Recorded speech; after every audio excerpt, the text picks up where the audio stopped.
Today on Media Litter Sandwich. Hey, yo, check me out. I'm in the house, drawing, rapping up on the couch. In case you ain't know, I'm a working artist. It's sad that a few left and missed all this, no worries, cause I'm picking up the slack. Kool Ade Kam, Luke Cage, a rap. Hey, yo, this is Kool Ade Kam, a.k.a. Cameron Reynolds, who is part of Kam Komics.com. We're going to be talking about rap music, comic books, trailers, I don't know, whatever. It's Michigan representing over here with my man Toaden, Brad, and Will, man.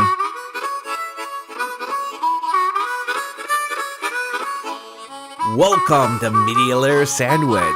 I'm Toad from Toaden.com and YouTube.com/ToadenK. With me is William from AllAboutWilliam.com. Okay, so we have a couple guest stars with us.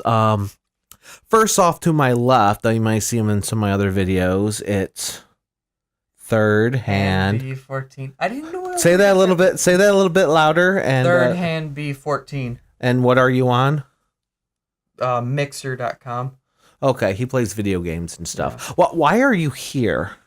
Because I'm his fan. Not because I like you or anything. And because you never invite me on. You were on that one Okay, podcast. So today we invited this musician, comic book artist. He wrote everything that's on the table except for the names that's on our drinks.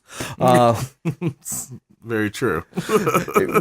Cam, you want to go ahead and introduce yourself? Yes, I am Cameron Reynolds, a.k.a. Kool Ade Kam, founder and creator of Kam Komics, my own independent line of comics and music, KamKomics.com, KamKomics.com, Kam Komics. That's me. And why is it Kool Ade Kam? Oh my gosh. That is a story that everybody... Well, actually, nobody's asked me that question in a while, but Kool Ade Kam, the nickname came from back in the day when I was little. Obviously, everybody drank Kool-Aid. But I was designated the person to make the Kool-Aid in my house. And then my brother's best friend at the time, Leon, he was like... You're Kool Ade Kam. I'm like, okay. I was a freaking kid. I didn't know. I was like, okay, I'm Kool Ade Kam, whatever. Well, it's better than Flavor Aid Kam. You're right. No, exactly. No. Hey, Flavor Aid is just as good. Flavor Aid is just as good. They had a couple flavors that it gave Kool-Aid a run for its money. Not gonna lie. Because not everyone can afford Kool-Aid. Right. Well, and it wasn't until high school, though, that I actually designated myself as Kool Ade Kam when I was starting a rap group with the Ghostbusters and stuff. So. It was Flavor Aid that was used at Jonestown, by the way, not Kool-Aid. Ah, okay. Not that I'm expecting anyone to know what Jonestown is anymore, right. or some Flavor Aid, but I don't know. But hey, maybe it's a Michigan thing. What's up? See, I would have totally been like, oh, I'm Kool-Aid, because every time someone listens to me, they go, oh yeah. No, and you know what? I kind of somehow I made the Macho Man sound, and not the. You know what? I kind of struggle with that too, because one, I also like Randy Savage. I was a big wrestling fan back in the days. Back in the good old days and stuff like that. But yeah, I was just like, you know what? Oh yeah, it's kind of like my signature when I get on the mic, or it's even one of my most popular songs and stuff like that too that people like. So you seem to say it a lot in your music. Oh yeah. Yes. No. It's I just embraced it, man, and like, hey, hopefully I don't get sued, but hey, Kool-Aid, holler at me. I will do some music for the brand, whatever. It's everybody likes Kool-Aid. All right, Bradley. So you wanted to be here, so go ahead and ask him about music or comics. My man Brad, what up, man? So I'm sure you've had this many times before. So nervous. Doesn't help. Oh, dude, Brad's my boy, man. It's all good. I wouldn't be here if it wasn't for him, man. He's good people's, man. He really is good people. Where did the inspiration for your comics come from? Like, well, you know what? I've been drawing comics really since like I was in middle school. Well, everyone drew comics in middle school. Right, exactly. Like social studies, no. I wanted to draw comics in my notebook. Well, I like social studies. Well, yeah, me too. It was more no math. I didn't like math.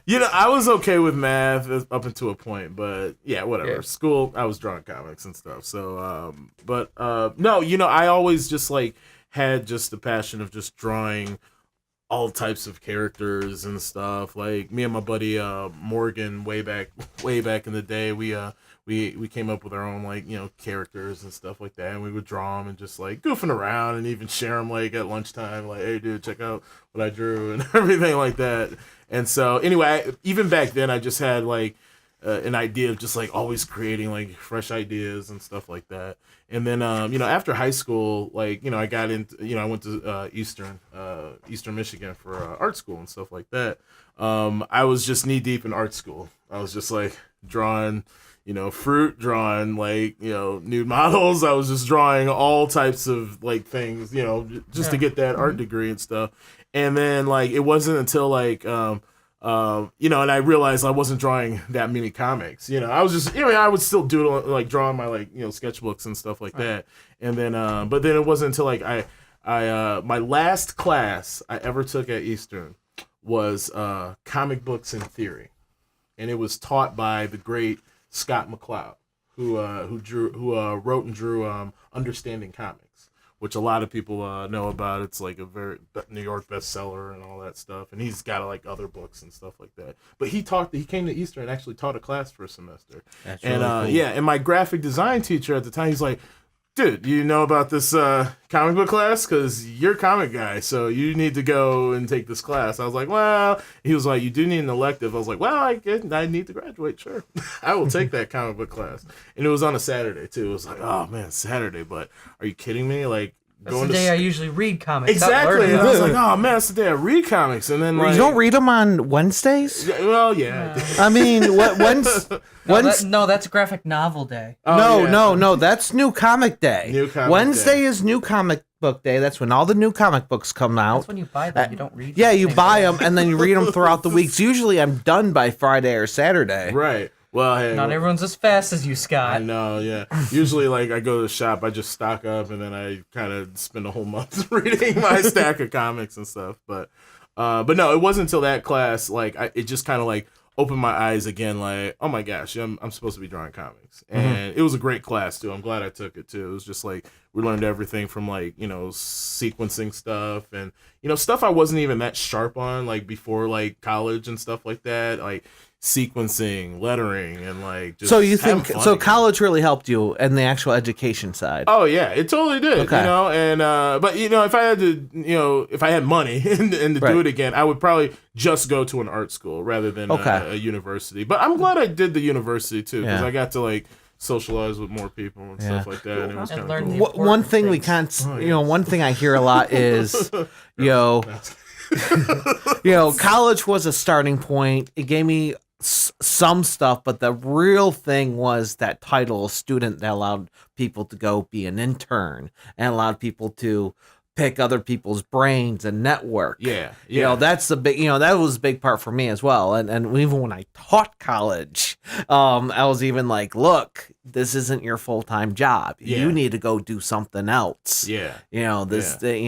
I'm not saying this education is not important, but use your title student. Oh yeah, and really, and I think that as I get older and stuff like that, I kind of look back and I'm like, you know what? And I tell any like young person and stuff like that, if you know what you want, like right out of high school and stuff like that, it's okay to go to like a trade school or just art school or First, whatever. I want to clap my hands and give them applause, because who really knows what they're going to do after high school? No, I know, right? Like I look back when I was 18, man. Like excuse my language, I didn't know shit. I didn't know anything. I didn't know what I wanted to do. That's why I joined the military. Yeah, I mean, I was just I didn't like, know what I was gonna do. I was like, I want to draw comics, but can I go to school for that? I don't think I can. I don't know, but yeah, no, I'm glad I did that experience too, because what I also learned too, like in school, they didn't even teach me.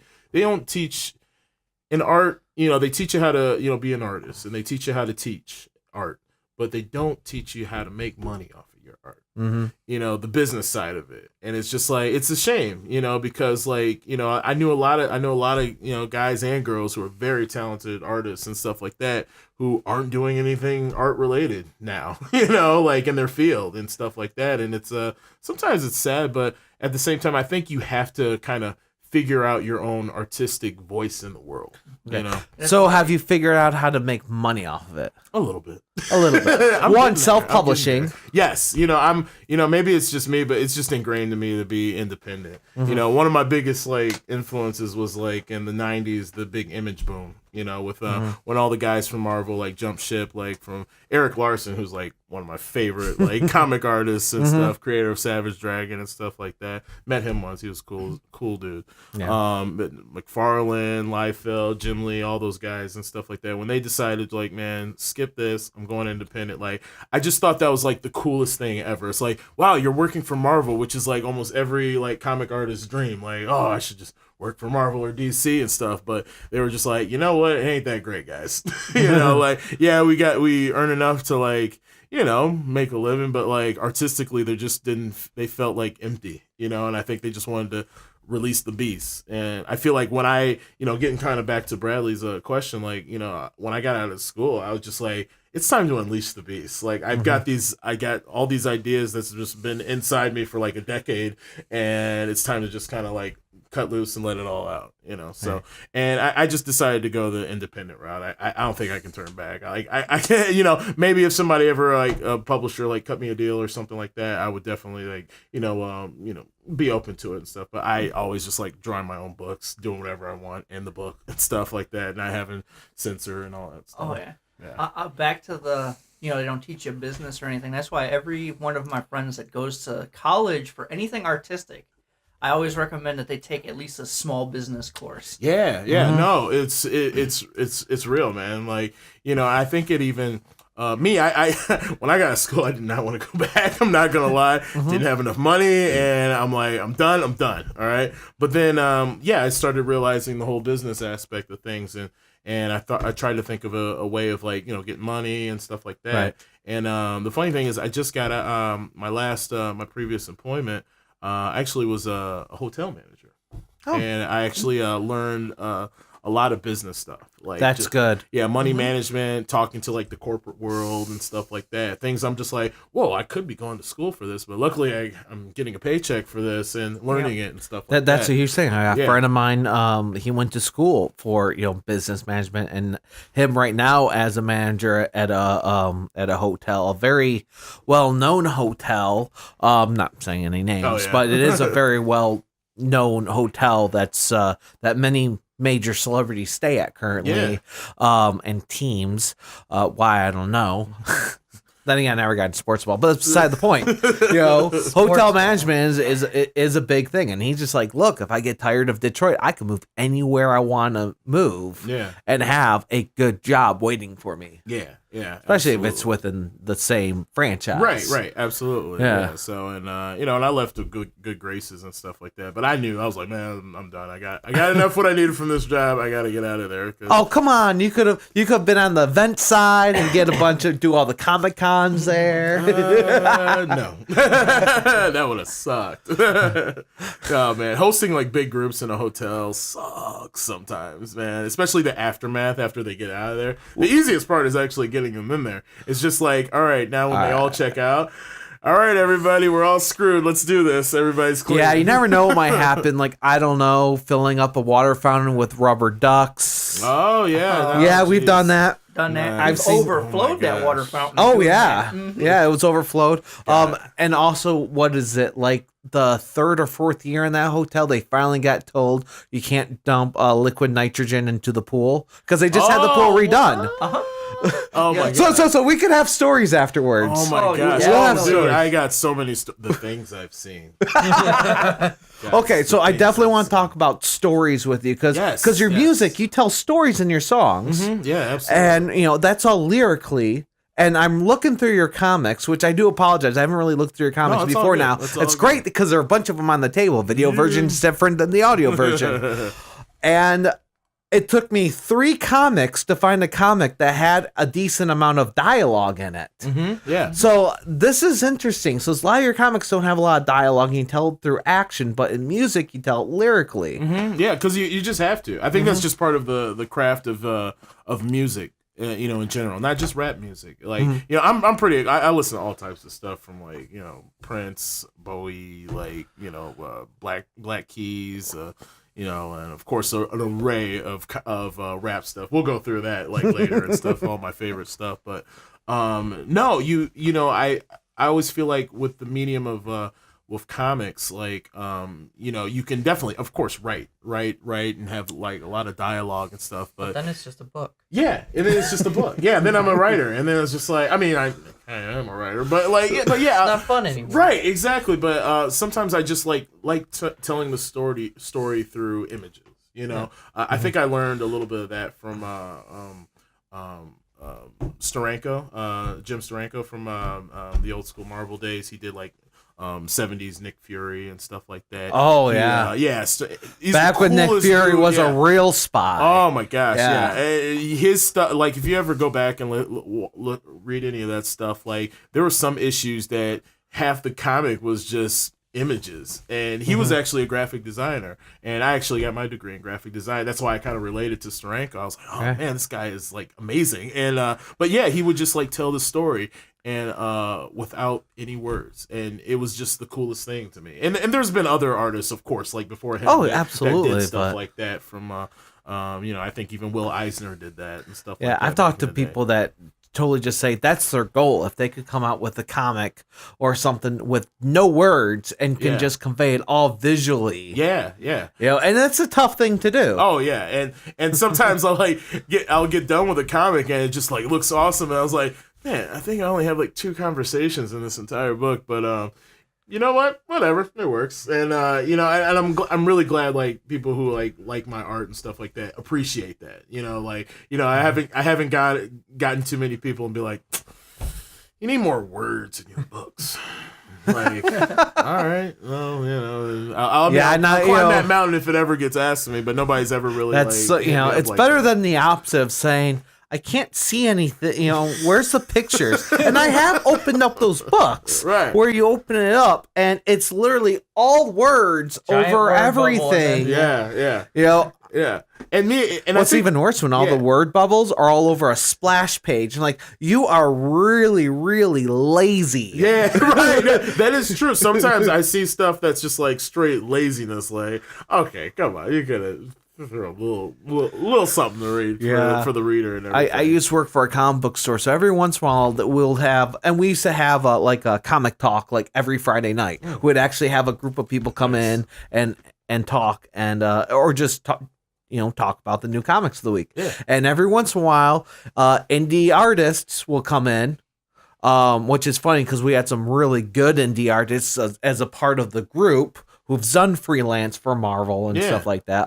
Tony Maiello, I'm going to name drop. Tony Maiello was part of the group. Okay. Brett, he's going to hate me. Brett Peitzen was part of the group. Awesome. And, we had a couple other really great artists that were part of the group. And so these indie guys would come in and you'd be like, what is this? Well, if you guys were artists, it's like, do you not know who's sitting here? Right. Not saying that they're big people or anything. If you're local Detroit area, you've probably seen them at cons. But it's like, that's all we do is read comics. Yeah, right. No, exactly. We are your demographic. That's right. You better recognize. And hey, I was on that side too. Like, I'm always still a fan of like comics and stuff like that. Like, so funny. Like, it's hard sometimes when I do a Comic Con, like, and I make some money and I'm like, all right, now I want to spend it and get some more comics. Like, I do that like all the time. And but you know what? It's just part of the culture, man, which I love, man. I love being a comic nerd and a rap nerd. It's just like, it's just fun. It's just really fun stuff. I mean, it's so cool that you use both sides of the medium. And the comics, you're barely using the words, at least from the couple I looked at, and you're using the visual. Now let's talk about the music side of things. Where you have to use the lyrics. Now, do you yourself play any instruments? No. Okay. I played a trombone back in 5th grade, but that was as far as my musical prowess got, as far as like an instrument and stuff. Sure. But no, I do make all my beats on my computer and stuff like that. I was what program do you use? GarageBand. Okay. Believe it or not, yeah, just simple GarageBand. You know, it's I don't hide it like that. That's what I just like. Oh no, And- GarageBand is. I know people that won't say a single bad word about GarageBand. Oh yeah. It just so happens they got enough money at some point to move on to something else. Yeah. I used GarageBand until I was able to move on to something else. Exactly. That's all it is. Yeah, if it ain't, I mean, hey, I'm still using the same one since '07, I think, and I haven't even had enough. I haven't raised enough money to get a new computer, but I'm like, hey, it ain't broken. Don't fix it. I'm still coming up with pretty good, tunes out of it and everything like that. But yeah, I make all my own beats and stuff like that. I learned from my bandmate Breadloaf from the Ghostbusters and stuff. He was the one. He made a lot of our early. Was it whole wheat, multigrain? I would say Breadloaf is multigrain. Okay. For sure. But no, he was the one who early on, like, oh my gosh, back when we recorded on tape, he would put together the beats and stuff. He had a big old 808 board and was just like old school, man, straight old school, making beats and stuff like that. And me and Juice would just be, Juice is his brother, and and me and him, the Orange three of us. juice, apple juice. No, it was Juicy Juice. That's his name. It's so funny. We're all. Oh, you got the Kool-Aid. You got the Juicy Juice. Kool Ade Kam, Breadloaf, and Juicy Juice is the tripod of the Ghostbusters. There's more members actually, but you'll always find those three like on a Ghostbusters album for sure. And we actually all went to school together, like from like me and Breadloaf me and him are like the same age. We've been going to school since like second grade together and stuff like that, and still friends to this day and stuff. So Juicy's just been the younger brother. So but hey, he's cool, and we've been doing it, man, for a while. I didn't really start rapping until probably my senior year of high school, and like me and Tim Breadloaf, it was funny. I had heard, me and him, we didn't hang out that much. Like, we knew each other since like second grade, but we didn't really start hanging out until like high school. Probably like our junior or senior year of high school, me and him started hanging out like every day, and then one day I just find out I find out like from another classmate, like, hey, you hear Tim was rapping? I was like, wait, what? Tim was rapping? Wait, what? That's like my dream. Wait, what do you mean Tim's rapping? Like, everybody was like, yeah, Tim Beiser, man, he's rapping. I'm like, all right, let me go find Tim, because I mean we're boys. I'm like, Brett, Tim, I heard y'all rapping. You're rapping. He's like, yeah, you want to rap? I'm like, yeah, I want to rap. Like, here's my what presents. Christmas is around. Christmas is around the corner. Yeah, I need you to get a nice bow on this. Yeah, I'm like, yeah. So how do I go? Like, I really want to about it like a business. I was like, so how do I go about rapping? Like, how do I get into the rap game? And he was just like, yeah, man, you just yeah, come over to my house on Saturday. I'm like, all right, cool. And so I just go, and I brought, he said, I got a notebook. And then we just start rapping. It's just like, yeah, you just start rapping. I'm like, sweet, okay. I was like, I thought it was going to be like, well, like, I thought I had to like, Well, first we got to think about the lyrics. I thought I got to write the lyrics. Right, and I thought I had to like call Russell Simmons or something like that and be like, hey, is it okay if I start rapping? Like I didn't know, but no, I just started doing it, and then then the rest is history. The first stuff was just really bad, but it was really fun, and first time I was on stage, I forgot all my words. We did an original song, and then I just forgot the words. I was like, and then like Breadloaf, he came through and was just like, oh, just whatever. We just you just kind of roll with the punches, and that was like the first time I was just like, when I got off stage, I was just like, man, I am never rapping again. But then, in that it was a talent show and stuff. So 2 acts later, Brad goes back on stage with our other with a mutual friend, Kwame, Grandmaster Kaz.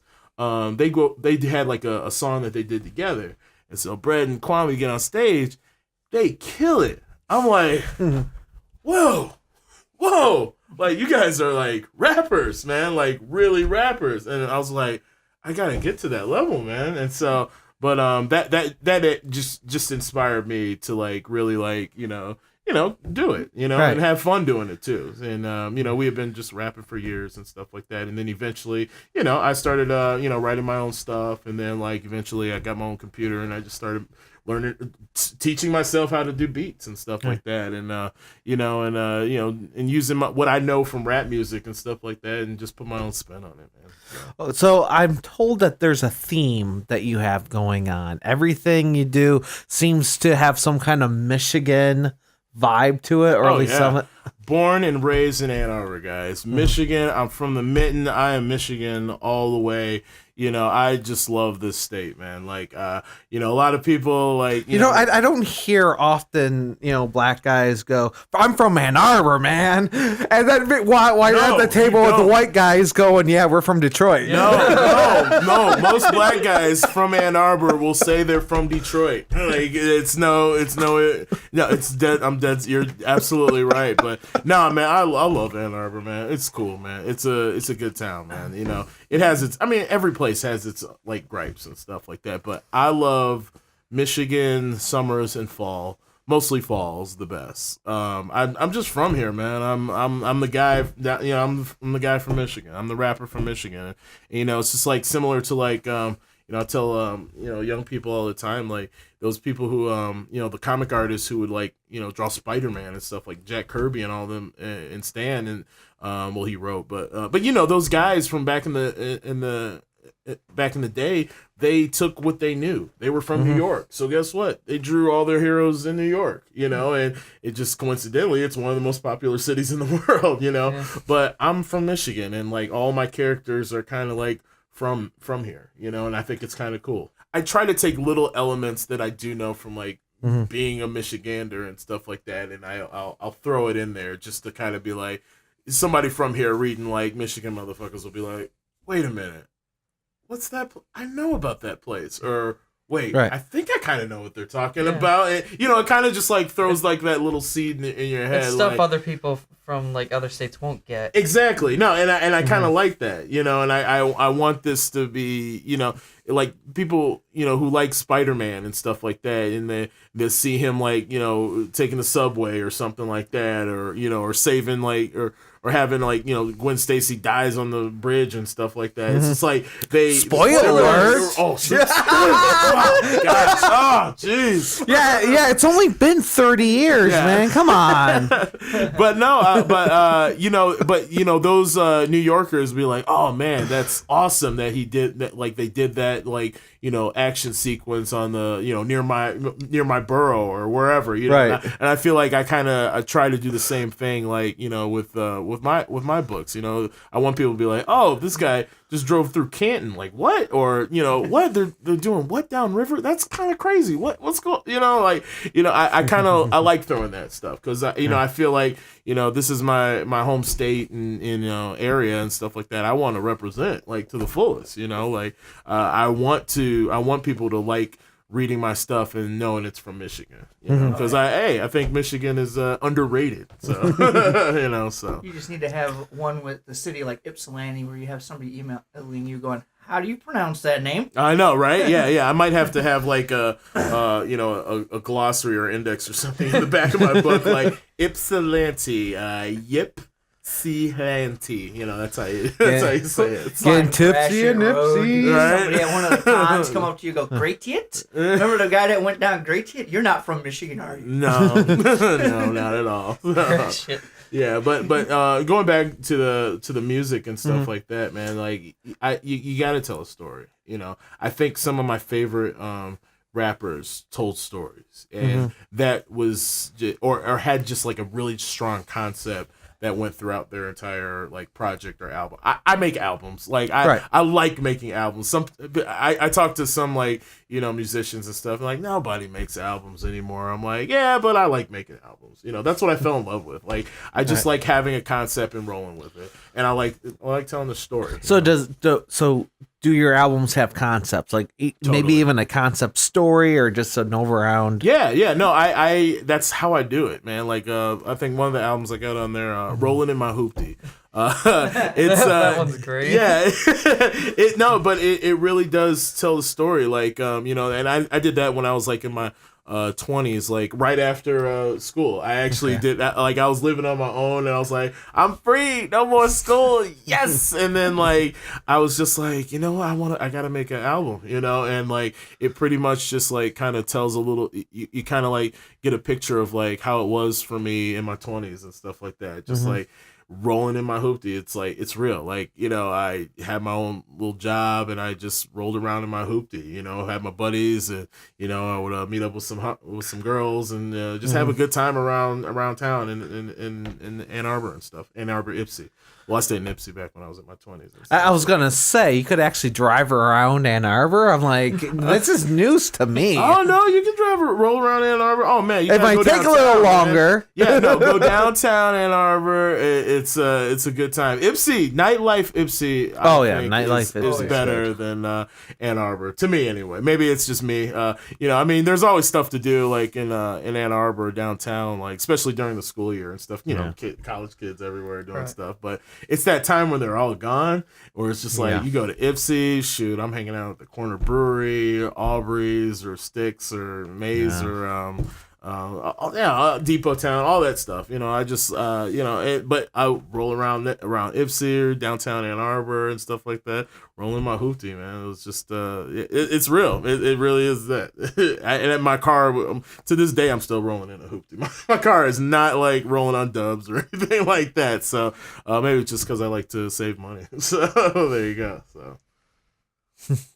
But all my albums though have like a concept that I really like to kind of put throughout, you know, bring throughout and everything like that. So You were gonna ask me a question? Well, I was gonna see what's your next question. I'm still thinking. You're still. Hey man, I ain't going nowhere. It's all good. I'm having a great time. I hope you guys aren't. This is fun. I've used all my questions. Brad, what's your favorite album and/or comic? The Rolling in My Hoopty was the favorite album. Awesome. Okay. Still reading Unicorn. Sweet. So do you listen to his? Number 3 is coming. So do you listen to his music while you're reading a comic? Not really, because I can't focus on one or the other if I'm doing that. Because they're two separate stories. Right. Okay. Yeah, and you know it's funny too. Like I, I'm sure Brad. I don't know if Brad's noticed it yet, but like in my comics and stuff, I put in music tracks. Really? If there's like a spread or a sequence of a few pages and stuff like that of like no dialogue and stuff, I might have I might throw in the corner like a music is playing. I did not notice that. Yeah. Actually, if you look in the let me try to think of this one right here. Yeah. In Unicorn number 2. Oh, what's his name? That he does something similar. In the Scott Pilgrim versus World. Yes, you know what? Yeah, exactly. Scott Pilgrim, and one of my favorite books growing up in the '90s was Scud, the Disposable Assassin. Oh man, guys. What is that? Oh, that dude, sounds awesome. Brad, this is great stuff. Like, Scud, the Disposable Assassin is like probably one of my favorite books, like growing up and everything like that. It's a good time. All right, this other one. Okay, here we go. Yeah, here we go. So Unicorn's taking on the Glitter Kitty Squad. Yeah. And so right now they're going into. I have an action sequence, but right here in the corner you can see Tribe Called Quest Scenario, which is like one of my favorite songs and stuff like that. I kind of thought it'd be kind of a cool little action. I didn't understand what that was. I'm like, why is that there? Whatever. And not many people have peeped it out, but there was this one guy a few years ago. He was just like, "Yo, bro," he like hits me up. He hit me up like via email and stuff like, "Bro, I didn't even notice it until like about a year or so, but you got like rap songs in your comics, like in the corners." I'm like, yeah, I do. And he was just like, "That's the coolest thing I ever seen, man. Like you're my guy, man. This is all in email. He's saying like, "You're my guy, man. You're awesome, bro." I'm like, "Oh, thanks, man. Like, sure, yeah, I'll keep them coming and stuff like that." But yeah, always noticing some Kam Comics and stuff. I'll throw in like a track in there, just because like sometimes when I'm drawing, I'm also listening to music while I'm drawing and stuff like that. And the music might go with the scene. Exactly. You ever put something there like it kind of goes, but it kind of doesn't go, but the scene itself is disjointed. So I'm gonna put a track that's disjointed. You know what it's like, Scott? It's like when you play video games during music while you play video games during boss fights because I think it goes with the boss fight. Oh, I do that through. Oh, yeah. When I'm playing video games. Yeah. I just thought, if I'm tired of the music that's always playing and stuff like that, I'll turn the audio off and I'll just throw on like some Yeah, that's why Wu-Tang I was Clan so or happy something they got or whatever. Pandora. Yeah. They got Pandora gosh. capability to play it in the background of Xbox now because I Oh, play. do I they? just play man. it while I'm playing my game. I'll be honest. Right. I used to be a hardcore gamer like back in the days, but like not anymore. But however, ever since they started releasing those retro systems, like Yes. Genesis. I just recently got a Nintendo. It's like I'm like a kid again. I'm like, oh my god, this is the jam. But like I'll turn on like I'll be playing like Super Mario to freaking like E40 or something like that, and it's great. Oh man, it's great. I'm still trying to figure out if playing Cuphead is considered retro No. or not. Oh. One thing to kind of wrap this Michigan thing together is it's interesting because you got Ann Arbor, you got Ypsilanti, then you got Saline, which is nothing Saline, inside of it. Yeah, nothing. I mean, no. Hey, I got some peeps in Saline. Oh, so yeah, but there ain't nothing in Saline. There's the bushes, which is awesome. And then you come down over here, you got Detroit, you got the downriver area, then you got like New Boston. Yeah. I mean, where else do you have like an area where there's like a city and then nothing besides Texas? Because when you say country in Texas, you literally mean nothing. Yeah, a good friend of mine, she used to live in Texas. She's like, man, there's nothing else. There's nothing. Yeah. You got a big city and then you have hours of barren. Yeah, it's like there's Austin and then there's desert.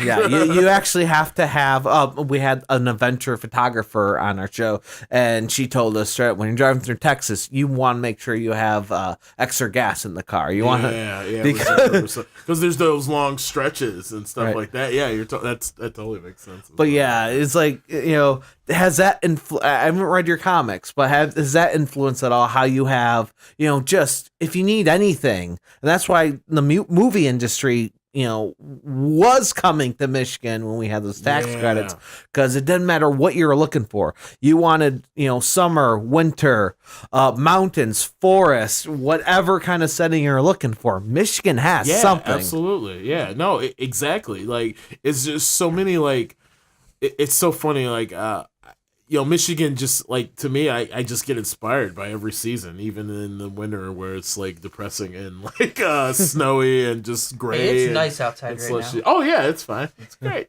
Yeah. It's shorts weather right now. Yes, no, it's funny. I saw a guy wearing shorts today. I'm wearing my coat. I'm like, what? I'm like, well, hey, it's Michigan, man. That's how we roll. That's how we roll around here. I see guys in the middle of winter wearing like shorts and just like a fleece. It already snowed this morning, so it's got to be warmer out now. Yeah.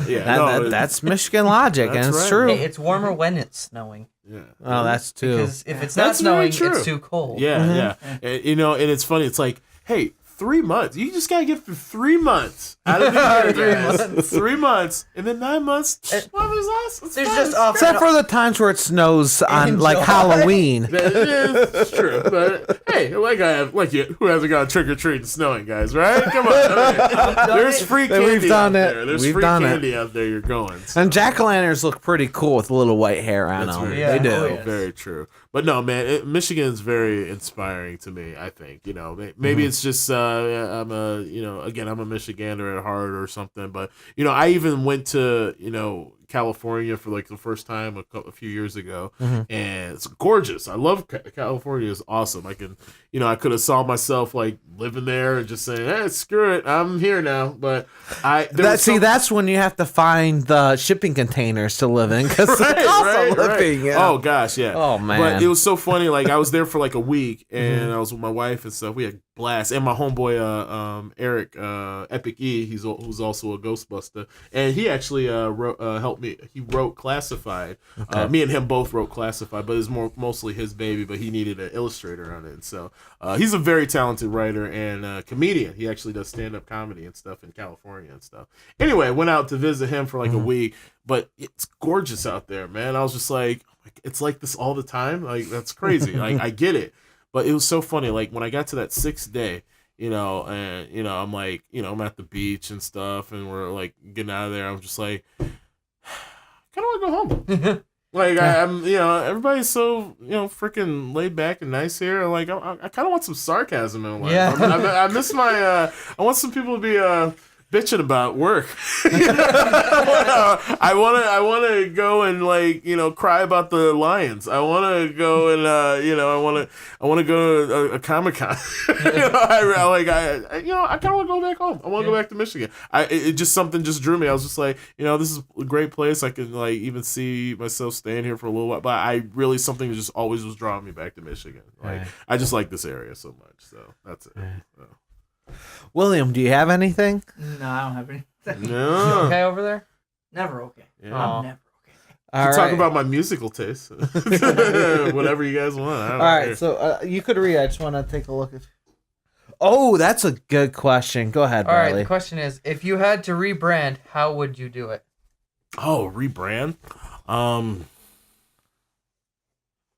know what? I wouldn't. I kind of like being Kool Ade Kam and Kam Comics. Right. It's funny. Kam Comics started out as being CameronReynolds.com. Sounds much more official. Oh yeah, but I think it was because I came out of school and I was like, all right, I have to figure out how to make a website. It's one of the things you're told. You have to use a real name. It has to do this. You have to have a very professional thing. And when you give your business card, it has to have a picture of yourself on it. Yeah. And then So basically the opposite of his stuff. Yeah. I do things completely wrong. Yeah, I was doing CameronReynolds.com, and it was just like, I was just like, okay, I'll do some design work, I'll put it on there, and some of my illustrations, not all, and I'm just like, I was doing it, I was just like, this is lame. I was just like, it just wasn't me. And then I stopped doing CameronReynolds.com. And then I started doing my own Facebook page and stuff like that. And I just drew a bunch of goofy stuff, just all types of movie spoofs with me in it and everything like that. And then I got to a point where I was just like, dude, these are my comics and this is kind of cool. So I was just like, you know what, Kam Comics. I was like, it actually has a pretty nice ring to it. And so I fiddled around, did some design work on the logo and stuff like that. And then the original Kam Comics logo was me with a little mustache or something on it or whatever. And I'm like, eh. But I think that's why I've always avoided facial hair and head hair on all my logos. Yeah, and there's people that come up with some amazing fan art and stuff like that with my little skull and crossbones. Video version's different than the audio version. And they'll put a mohawk on me because sometimes I wear a mohawk, or they'll put Liberty spikes, or they'll put a big fat beard all over it, and that's awesome. And that's really cool, but what if I shave? Yeah, that's really cool. What if I got That's true. What if I got sick and I lost my hair? What if I just get older and I go bald? Yeah, no, that's definitely something I thought about too. But it was my it was funny when I was developing the Kam Comics as a brand or whatever. My good friend Hillary Ross, well, she's married now. Hillary Stark. She went to state. And she got a degree in marketing and stuff like that. We've been friends since freaking first grade or whatever. And so we were hanging out, and we were just me, her, and a couple buddies were just drinking beers in my apartment at the time. She was just like, dude, Kam, your stuff is so cool. You have to business cards. You gotta just make a business card, make a sweet little logo and stuff like that. Keep it simple and stuff like that. I was just like, you're right, I do. And and hey, I did good in design school, and I knew about that stuff, but it's so hard as an artist to kind of get into the business aspect of things and stuff like that. But I just knew you're right, I gotta do it. And so that's when I really honed in, and then came up with the original Kam Comics logo, and then I just slapped it on a business card, and then I just started giving it to people, and then sure enough, I started getting more, people started getting more receptive to me and stuff. And not that they weren't receptive before, but it really was something to take away, and people really enjoyed it and stuff like that. So but yeah, it's important, man. It is important. But I wouldn't rebrand it. I really unless my name was something else or something like that. I if I had to do it all over again, I'd probably do it the exact same way. You know, you kind of learn from failures. Like CameronReynolds.com was kind of a failure. You know, Cameron Reynolds is a failure. No, I'm just kidding. No. Yeah, F that guy. We like Kam Comics. Yeah, we don't like that. And it's who I am. Cameron Reynolds, whoever that. We don't like Scott. We like Toad. No, yeah. Yeah. Yeah, no one likes that guy. But everyone likes William. It's all about William. Yeah, because it's all about William from allaboutwilliam.com. That's right.